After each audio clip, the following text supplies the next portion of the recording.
Ya pemirsa, tim gabungan independen pencari fakta hari ini memeriksa PSSI terkait tragedi Kanjuruhan. PSSI dimintai klarifikasi terkait dengan temuan-temuan TGIPF selama ini. Pengurus PSSI memenuhi panggilan tim gabungan independen pencari fakta di kantor Kemenko Polhukam. Selain PSSI, TGIPF juga memanggil PT Liga Indonesia Baru. Sejauh ini TGIPF telah memanggil Komisi Polisi Nasional atau Kompolnas dan Asosiasi Pesepak Bola Profesional Indonesia untuk dimintai keterangan. Sebelumnya, TGIPF mengungkapkan terdapat pihak yang punya kekuatan sehingga pertandingan tetap digelar pada malam hari. Padahal, polisi telah merekomendasikan agar pertandingan digelar sore hari. TGIPF sedang menyelidiki alasan pertandingan Arema versus Persebaya digelar malam hari. Dan TGIPF menyebut akan mengisi celah informasi yang sudah didapat selama ini.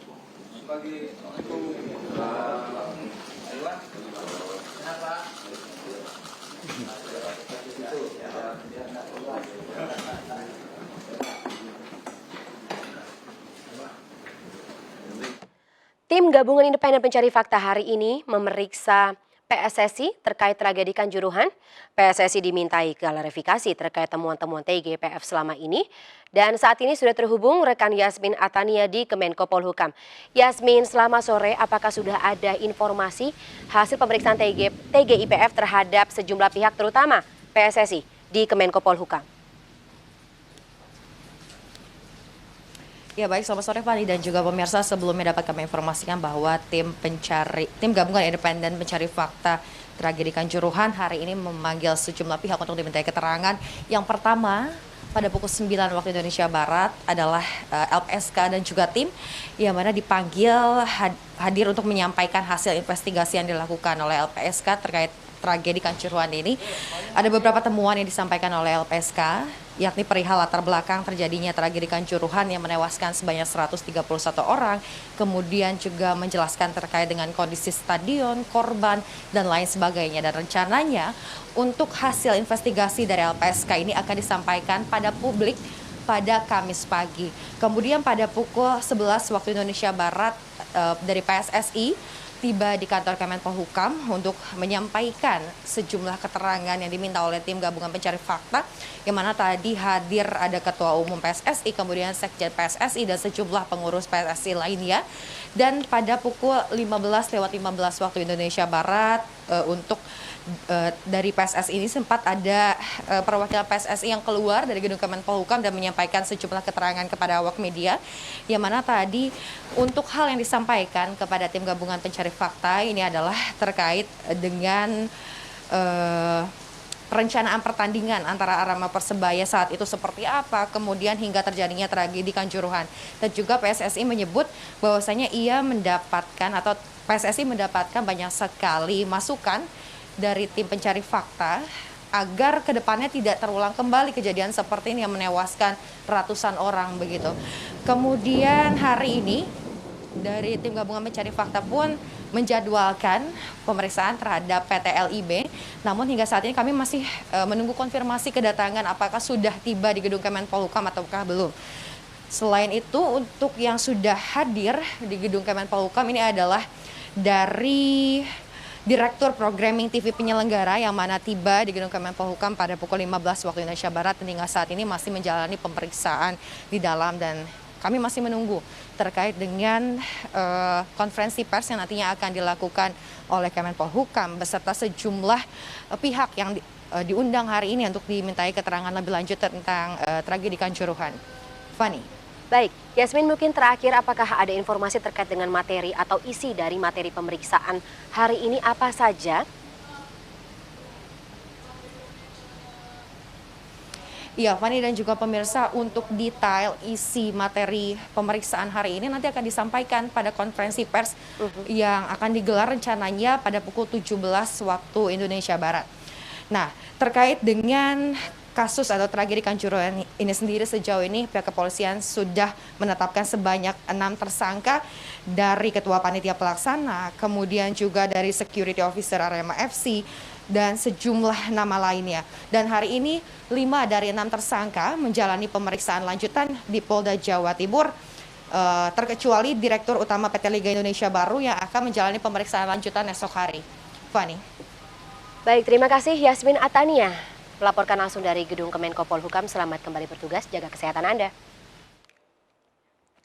Pemirsa, Polda Jatim hari ini memanggil 6 orang tersangka tragedi Stadion Kanjuruhan untuk menjalani pemeriksaan perdana, tapi hanya 2 orang saja yang hadir. Kedua orang yang hadir dalam pemeriksaan ini adalah Ketua Panitia Penyelenggara Pertandingan Abdul Haris dan petugas keamanan Suko Sutrisno. Abdul Haris hadir didampingi oleh 2 kuasa hukumnya.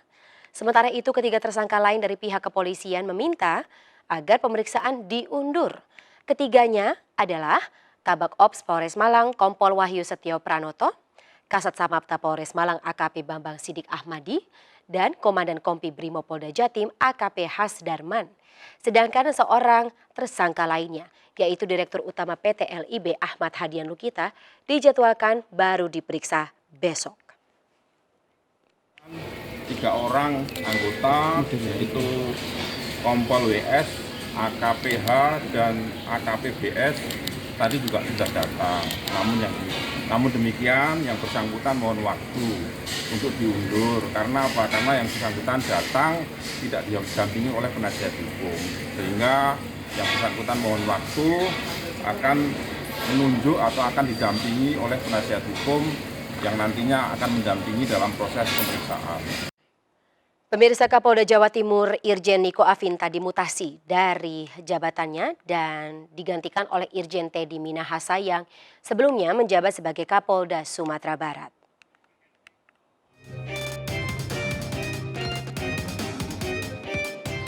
Kapolda Jawa Timur Irjen Niko Afinta dimutasi dan jabatannya digantikan Irjen Teddy Minahasa yang sebelumnya menjabat sebagai Kapolda Sumatera Barat. Mutasi berdasarkan telegram Kapolri, Niko digeser ke posisi staf ahli sosial budaya Kapolri.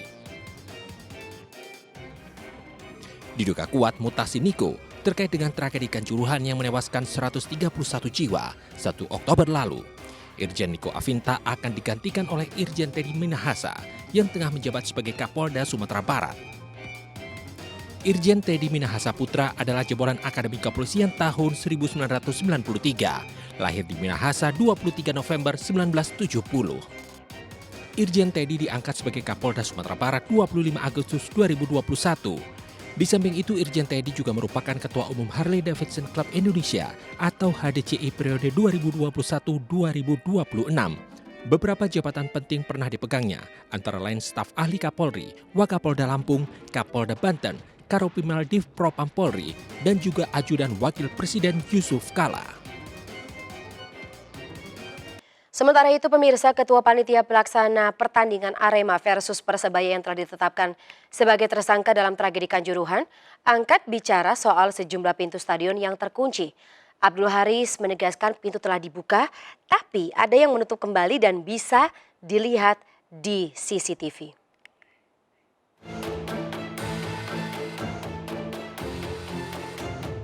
Ketua Panitia Pelaksana dalam tragedi Kanjuruhan, Abdul Haris angkat bicara soal sejumlah pintu stadion yang terkunci. Abdul Haris yang kini telah ditetapkan sebagai tersangka mengklaim pintu sudah terbuka 10 menit sebelum pertandingan usai. Namun saat terjadi kerusuhan dan tembakan gas air mata, pintu stadion kembali terkunci. Mengenai misteri siapa yang mengunci kembali pintu, Abdul Haris menyatakan ada dalam rekaman CCTV. Abdul Haris mengaku siap mempertanggungjawabkan jika dianggap lalai, namun meminta agar keadilan ditegakkan dengan membuka CCTV. Sesuai SOP, pintu itu semua harus terbuka.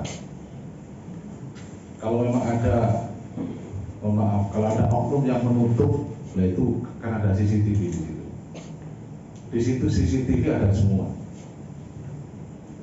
Mulai pertandingan sampai kick off, sampai pertandingan selesai ada. Silakan dibuka CCTV di situ. Karena di situ juga ada portir yang menjaga di setiap pintu. Sebelumnya Abdul Haris ditetapkan sebagai tersangka bersama security officer Suko Sutrisno. Keduanya dianggap lalai, salah satunya dalam penugasan security officer di pintu-pintu stadion. Dari Malang, Jawa Timur, Denny Irwansyah melaporkan. Iya, gas air mata yang ditembakkan polisi dalam tragedi di Stadion Kanjuruhan juga diduga menjadi pemicu banyaknya korban jiwa. Dampak tembakan gas air mata tersebut bahkan masih dirasakan oleh supporter Aremania yang terpapar.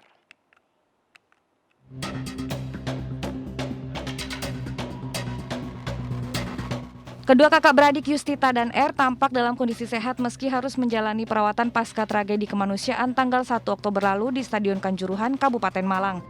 Yustita dan R adalah supporter Aremania yang berhasil selamat dalam kerusuhan yang menewaskan 131 supporter, 2 diantaranya anggota polisi. Namun hingga lebih dari sepekan pasca kerusuhan dalam pertandingan Arema melawan Persebaya, kedua mata R masih merah. Menurut dokter Rumah Sakit Saiful Anwar Malang, penyebabnya adalah paparan gas air mata yang ditembakkan polisi. Tak perih, sesak nafas, terus badan sakit semua, jatuh itu. Saat ini Mas, yang dirasakan Mas Alvin? Saat ini mata saya penglihatannya normal. Selain R, kakak kandungnya Yustita juga menjadi korban. Yustita lolos dari maut meski sempat terhimpit dan terinjak-injak penonton lain di gate 13, lokasi pintu keluar yang banyak jatuh korban jiwa. Soalnya gas air mata itu ditembak di tribun. Terus sama saudaraku saya ditarik, terus mau ke pintu keluar itu masih bisa. Saat ditembakkan gas air mata, apakah ada kericuhan di situ misalnya lempar-lempar? Nggak ada. Sama sekali tidak ada. Nggak ada Jadi sama tiba-tiba sekali. Iya, tiba-tiba langsung ditembak, nggak tahu apa ricunya, nggak ada ricu. Ayah kandung Yustita dan R bersyukur kedua anaknya selamat meski kini harus berobat jalan. Kini Yustita dan R mengaku trauma menyaksikan pertandingan sepak bola secara langsung. Dari Malang, Jawa Timur, Maria Elizabeth, Ferdi Iswanto, iNews melaporkan. Pemirsa tetaplah bersama kami, MNC News Now akan segera kembali sesaat lagi.